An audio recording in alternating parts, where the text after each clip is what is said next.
Rapture, mangyayari na sa September 23 and 24, next month na yan. Ayoko na sana mag-react dito. But etong video na to, it's going wild, lalo na sa kabilang app. There's someone claiming to be a prophet. At nagbigay siya ng specific date na, next month, mangyayari na yung rapture.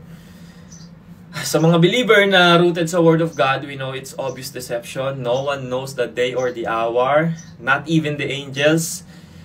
Pero ang danger kasi dito, yung mga bata, at maniwala kayo sa hindi, ang daming kumakagat dyan, no?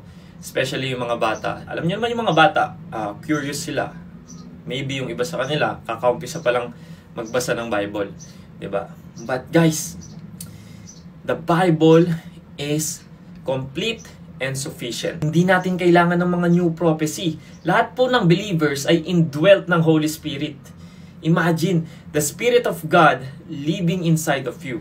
Sabi sa Bible, the Holy Spirit will lead us in all truth.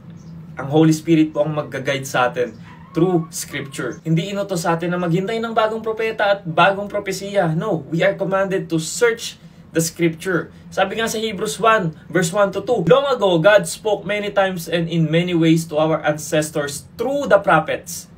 And now, in these final days, He has spoken to us through His Son. Guys, ang propeta, katulad sa Old Testament, nakakatanggap sila ng message directly from God. But now, the Bible is complete. At nasa iyo na yung Holy Spirit. Tayo'y kinakausap na ng Diyos sa pamamagitan ng salita niya.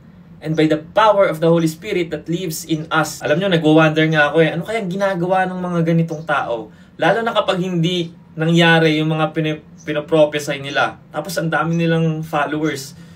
No, these guys needs to repent. Kaya kung ganito yung mga pina-follow nyo, or maybe sa church nyo may ganito rin, nagbibigay ng mga exact date kung kailan mangyayari yung pagbabalik ng Panginoon Jesus, that is a huge red flag. Dahil sabi sa Bible, kapag ang prediction ng isang propeta ay hindi natupad, hindi yan galing sa Diyos. If the prophet speaks in the Lord's name but his prediction does not happen or come true, you will know that the Lord did not give that message. That prophet has spoken without my authority and need not be feared. Mga kapatid, be discerning. The end of the world is happening every day for some people because they die. Malino sa Biblia, if you die rejecting Jesus Christ, alam natin kung saan sila mapupunta. Rapture, di ba? Marami ring view sa rapture. Sa eschatology, ano ba kayo? Pre-trib, mid-trib, post-trib, amil, pre-meal, post-meal.